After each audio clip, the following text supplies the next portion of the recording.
ভিডিওতে আমি তোমাদেরকে অষ্টম শ্রেণীর নতুন অঙ্ক বই 3.1 এর এগুলো দেখাবো। ঠিক আছে, পুরোটাই দেখাবো। দেখো প্রথমে এটা এই চিত্রগুলো দেখতে পাচ্ছ, এই চিত্র নাম্বার 1, এটা 2 এমন করে দিয়েছে। সরল বক্র, এখানে কোনগুলো সরল বক্র, সরল আবদ্ধ বক্র কোনগুলি। ঠিক আছে, তো সরল বক্র সরল আবদ্ধ বক্র প্রায় একই কথা। 4 আর 8 এই দুইটা বাদ দিয়ে বাকি সবগুলো হলো সরল বক্র এবং সরল আবদ্ধ বক্র। তো আমরা যে 1 নাম্বার এই 1-এর 1 সরল বক্র, হ্যাঁ এমন লিখবো সরল বক্র সমান সমান জাস্ট এখানে চিত্র নাম্বারগুলো লিখে দিলে হবে 1 2 3 5 6 7। ঠিক আছে, 1 2 3 5 6 7। তোমরা দেখবে যে এরকম চিত্র হলে সরল বক্র বা আবদ্ধ বক্র হবে না। তো 2 নাম্বার সরল আবদ্ধ বক্র, সরল আবদ্ধ বক্র 1 2 3 5 6 7। 3 নাম্বার কি বহুভুজ। বহুভুজ আমরা কি জানি 3 বা তার বেশি বাহু যদি একসাথে যুক্ত হয়, সে 3 বা বাহু বেশি, যেমন এটা একটা বহুভুজ, এটা একটা বহুভুজ, এরকম বহুভুজ না, এরকম এরকম এটা একটা বহুভুজ, এটাও একটা বহুভুজ বাহু দ্বারা 3 বা তার বেশি। এখানে 3টা বাহু নাই।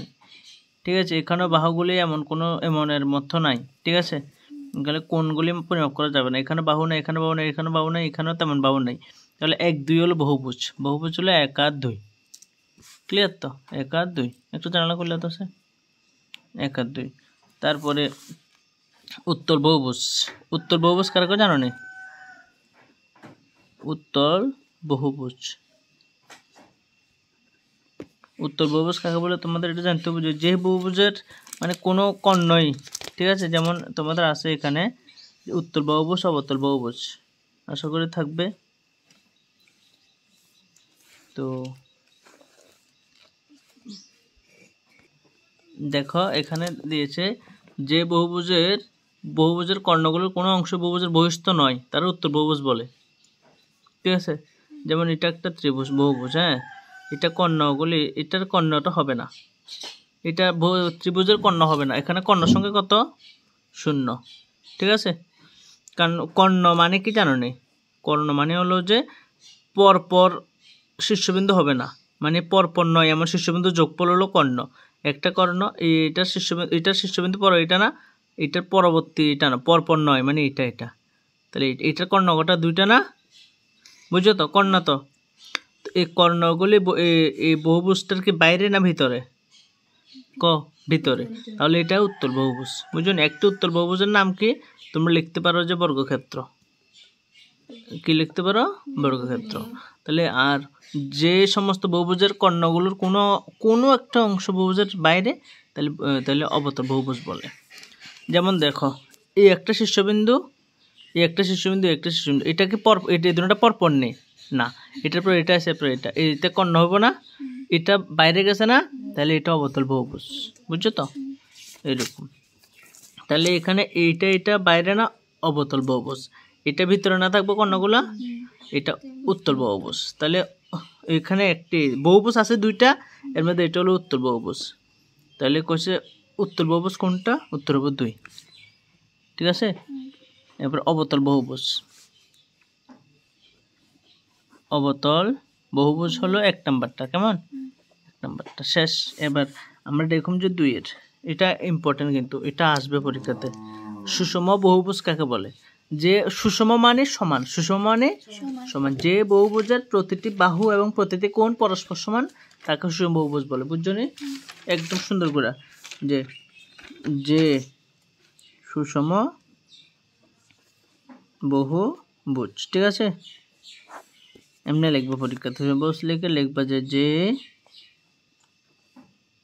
বহুভুজের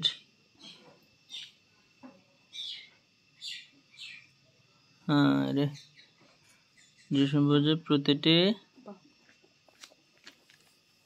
বাহু এবং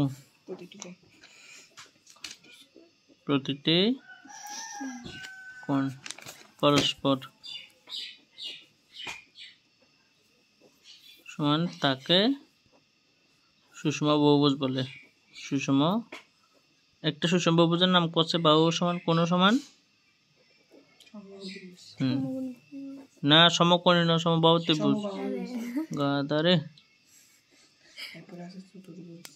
চতুর্ভুজ না সমবাহু ত্রিভুজ। আরেকটা আছে বর্গক্ষেত্র, এটা 4টা বাহু 4টা কোণ সব সমান। হ্যাঁ, বর্গক্ষেত্র। এবার 1 নাম্বার 3 বাহু আছে না, 3 বাহু বিশিষ্ট সুষমভুজের নাম লেখো। 3 বাহু বিশিষ্ট সমবাহু কিতা হবে কত? সমবাহু ত্রিভুজ। হ্যাঁ, ডাইরেক্ট সমবাহু ত্রিভুজ আমি লিখে দিতেছি, তোমরা মিলে লিখবা। সমবাহু ত্রিভুজ 4 বাহু বিশিষ্ট সমবাহু ত্রিভুজ কিতা কছে? 4 বিশিষ্ট সমবাহু, যেমন চতুর্ভুজের কিন্তু 4টে বাহু, কিন্তু এটা সমবাহু ত্রিভুজ না, কিন্তু মানে এটা সুষম বহুভুজ হবে, মানে সুষম 4 বাহু বিশিষ্ট বহুভুজ হবে না, কারণ এটা সব সমান হয় না। চতুর্ভুজের একটা প্রকার হলো আয়তক্ষেত্র, আরেকটা প্রকার হলো বর্গক্ষেত্র, আরেকটা প্রকার হলো রম্বস, এরকম, বুঝছো তো? এর মধ্যে বর্গক্ষেত্রটা 4টে বা 4টা কোণ সমান থাকে, ঠিক আছে? তাহলে উত্তর কি হবে? বর্গক্ষেত্র। পরীক্ষাতে যদি আসে 2টি চতুর্ভুজের নাম, তোমরা লিখবে বর্গক্ষেত্র, আয়তক্ষেত্র, ঠিক আছে? 3 নাম্বার 6 বাহু বিশিষ্ট, তাহলে সুষম ষড়ভুজ।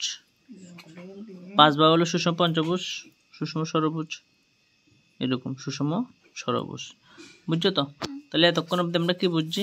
যে বহুভুজ মানে যেমন এই 2টা বহুভুজ হবে না, যোগফল মানে মিলতে হবো, মানে যাতে আবদ্ধ থাকে, ঠিক আছে? যাতে আবদ্ধ থাকে, ঠিক আছে?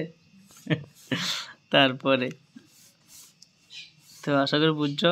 তো এর মধ্যে যেটার ধরো যেমন এটা সমবাহু ত্রিভুজ হলে এটা 60 ডিগ্রি, এটাও 60 ডিগ্রি, এটাও 60 ডিগ্রি, তো প্রতিটি বাহু ভিডিও সমান থাকবো। এটার মান যদি 10 সেন্টিমিটার, 10 সেন্টিমিটার, এটা 10 সেন্টিমিটার, এটা 60, এটা 60, প্রতি বাহু কোণ সমান থাকে না, এই জন্য এটা সুষম, মানে এটা সমবাহু ত্রিভুজ, সুষম 3 বাহু বিশিষ্ট বহুভুজ আর কি, এরকম। কেমন? আশা করি বুঝছো। আজকের জন্য অনুশীলনীটা টাটা।